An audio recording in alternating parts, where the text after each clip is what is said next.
Alright, what's up guys? This is my second video for today. This one's for stocks, and I'm going to be going over what we traded today. So, today was a pretty tough day. The market is super choppy and extremely hard to get any sort of follow through on anything compared to June and July. It's really difficult to find good runners and trust support levels, and yeah, it's just been very difficult. It's not, the small cap market is not hot for long bias traders right now. So only up like $4 today. This was honestly a struggle just to be green today. I traded a GRNQ a couple times. I'll go over that. Took a trade on IMBI that was my loss for the day, and then had one nice little scalp on MICT for 670. So kind of a scratch day today, but that's all right. I'm just happy to be green today on anything. It was a tough day for sure. So the first trade we did was on IMBI. Oh, actually, the first trade we did was on MICT. I don't have a screenshot of that one. I'll just show on the actual platform. So this is MICT. You can see this is the kind of action we're dealing with on these gappers. Just choppy action and then fades a lot into the day. Try and zoom in here. So first trade was pretty simple.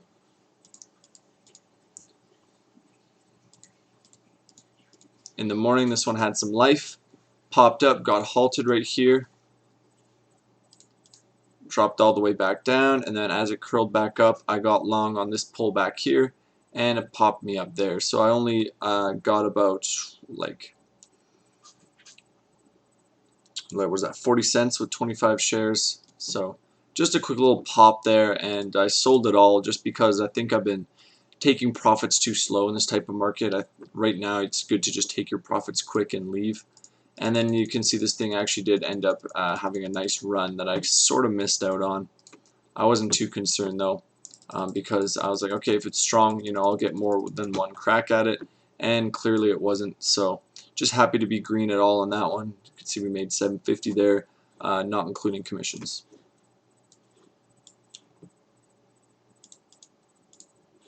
And then the next trade was IMBI, so I got some screenshots of the setup here. So this one was another gapper. We had an initial morning high here at 710. We pulled way back down below VWAP, came back up. We're consolidating sort of around this range, and I was expecting a move up here to like break past the initial high of day. So I hopped in long there for 20 shares at 709 with a stop loss just there below. And you can see though at this point the volume is very, pay attention to the volume on this one because the volume says that I shouldn't be in this. Okay, anyways. This one really ended up working, this setup. You know, we can kind of see that it was a nice bull flag setup here right near the initial high of day, and we had a nice pop that happened really quickly, so I quickly took all my profits off the table right there.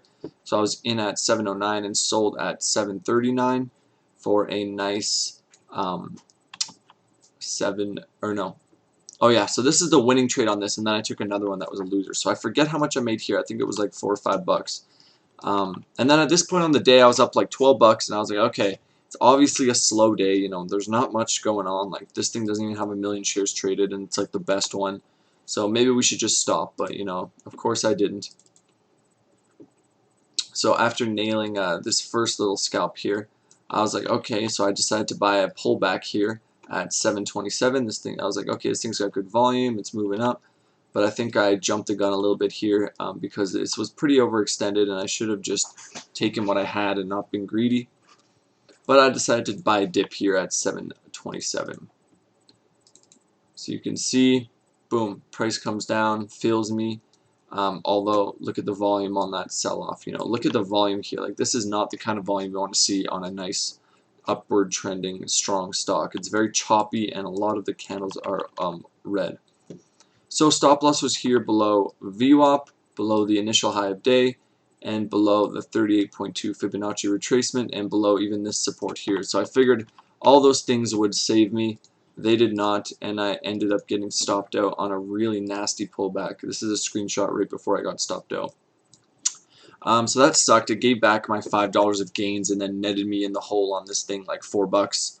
So yeah, that's not cool. Yeah, I got stopped out here, and then it kind of just crapped out all day. I don't think I missed out on too much. Let me just see what actually it ended up doing. I am BI. Yeah, just flat all day. You can see here my little trades here, and we just chopped around, so whatever. I should have just taken my first little gain on that and then left it. That's alright though. So then the last ticker we traded today was GRNQ, and this one was the strongest by far today. It was trending upwards all day on nice volume. This is the first trade here, so you can see we had a nice initial morning drive, put in an initial morning high, came down, chopped around below VWAP, reclaimed VWAP with a nice bounce off it there, and then we were pushing up here, and I decided to get long up here for a push through $2, but looking at it, this is a pretty terrible entry. It's really high up, and my stop loss needed to be very far away from my entry in order to not get wicked out. So you could see I was below this sort of trend, or this support and resistance line here, and below VWAP was my stop loss.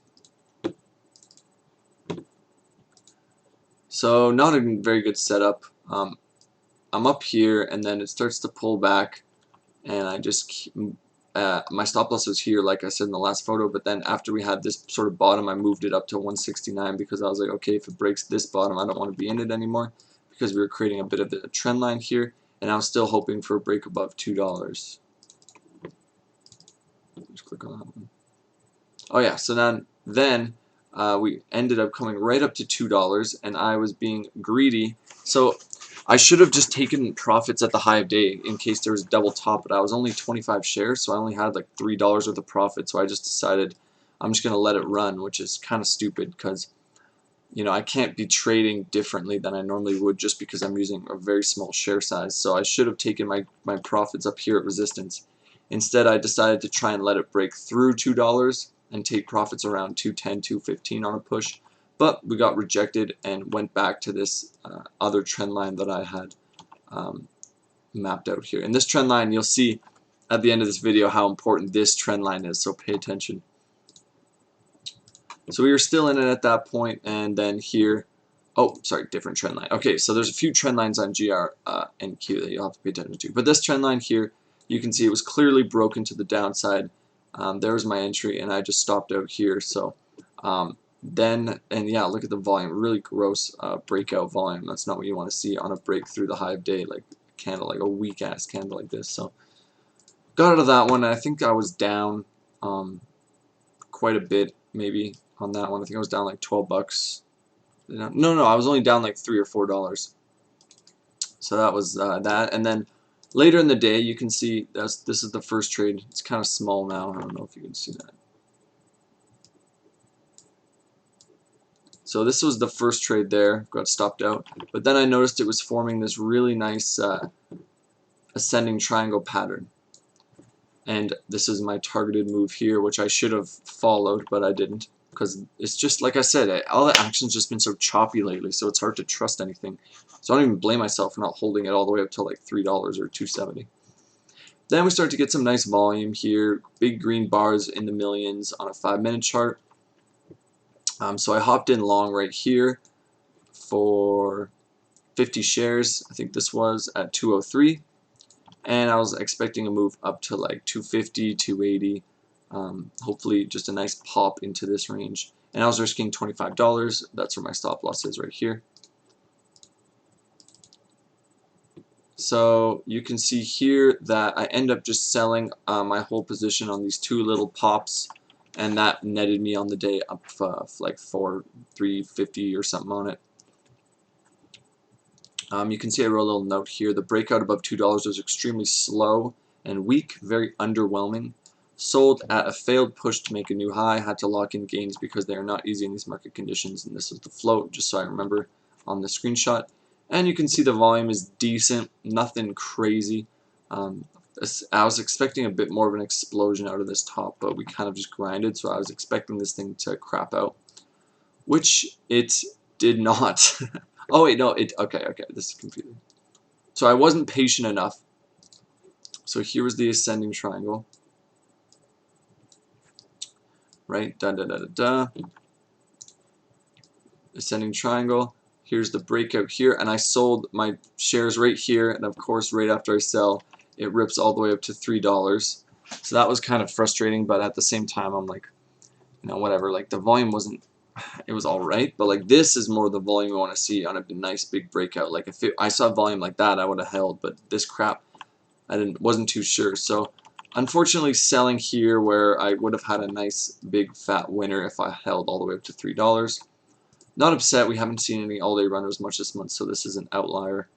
And then we can see we even had some continuation up to the high here, which is $3, and this was a daily level of resistance. So now watch carefully here. This is what it ended up doing today. It ended up coming up here, just getting over $3, around 310, having a bit of a range here, and then a massive flush down. And I'm talking massive. Like, look at the live chart right now. It's crazy.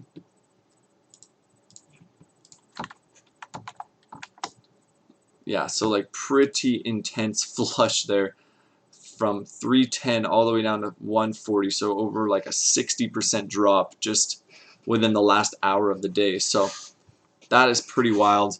Definitely glad to be out of that thing, and I'm glad I didn't chase any sort of entry when it broke this high here over $3. You know, shout out to TTG. Michael Edward was like, guys, you know, this looks like chasing.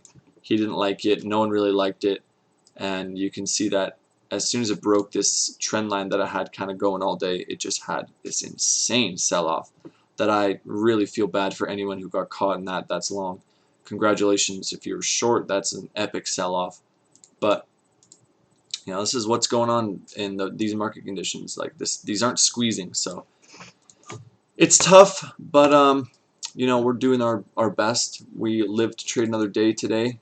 You know, once again, up $4 here. I'm not going to complain. At least I'm not red. And we'll see if there's anything good tomorrow. We'll just keep showing up every day, and hopefully there'll be some nice action tomorrow. So that's all, guys. Adios.